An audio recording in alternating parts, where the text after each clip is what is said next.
Hello, in this video I'm going to be talking about the Crunch FX module, which creates a kind of crushed mirror type effect.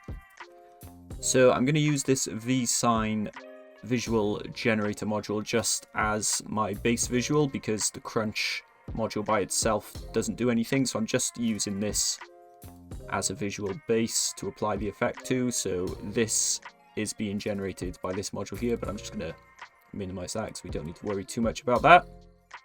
So if I turn on the crunch effect, you can immediately see the kind of effect that it has. It's taking whatever's underneath it and applying, like I say, kind of like a broken mirror type effect. So here we've got the trigger speed. That is going to speed up when the shape changes. So the higher up it is, the faster the shape changes, and the lower down it is, the slower it changes. And when it's right down, it's not going to change at all.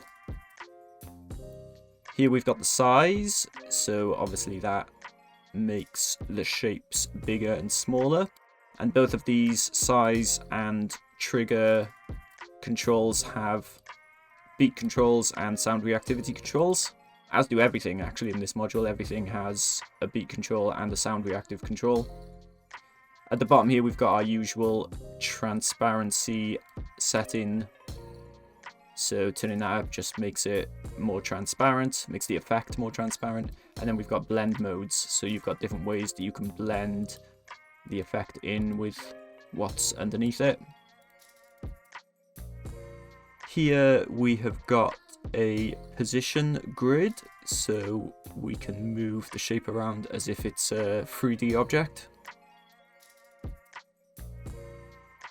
And then here we've got feedback, so this adds some feedback to the shape, and this dial basically controls the transparency of that feedback effect. So the higher up it goes, the more visible it is, and the more extreme it is. And you can dial it down. And here we've got a rotation speed control. So nothing's going to happen now because before it does anything, you need to select one of these arrows. So these arrows are going to control which direction it rotates in. So if I click this left arrow, now you can see it's rotating that way. If I go right, up, down, and you can also make it go diagonally if you select like right and up or left and down, for example. And now when I move this rotation speeds dial, you can see the rotation is getting faster or slower. And if I click this plus button, we can put in a specific number to control where you want it to be on the grid. So if you know exactly where you want it to be, you could put that number in here. I could put in 50 and 36 here, and it's going to go into that specific area. And these both have sound reactive controls, so if you wanted it to move just along the x-axis, for example, you could use these sound reactive controls, because these ones here are going to move it on both axes. So if you just want it to go left to right or up and down, you can use these sound controls here. So let's take a look at some of these sound reactive settings and what they look like with audio, because there's quite a lot of them. So I am going to have a beat control on this grid position. So you can see that's already coming into play, and that's going to be in accordance with my master beat control here on my player.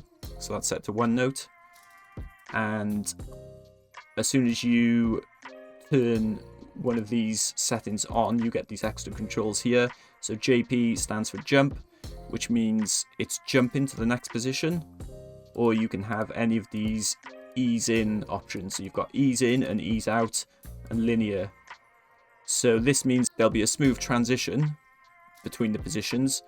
Linear means the speed between the transitions will be the same. Ease in and ease out relates to it being faster at the start of the transition or faster at the end of the transition. So that just affects the way the shape transitions between different positions. So I'm just going to keep it on ease in. And I'll maybe turn the trigger speed down a bit. I might have the size respond to the lower frequencies.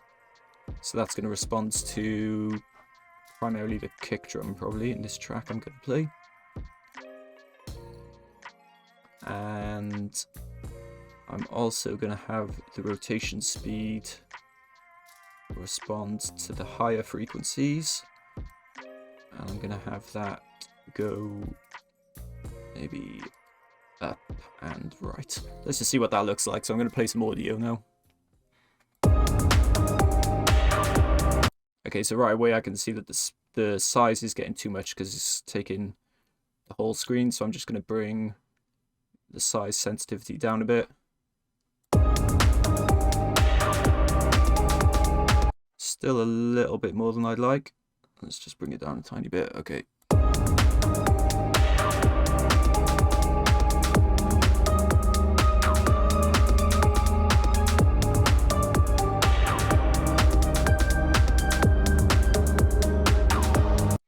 Okay, let's turn this position one off just so we can see the rotation a bit more, because it's quite hard to notice that when it's also moving around here.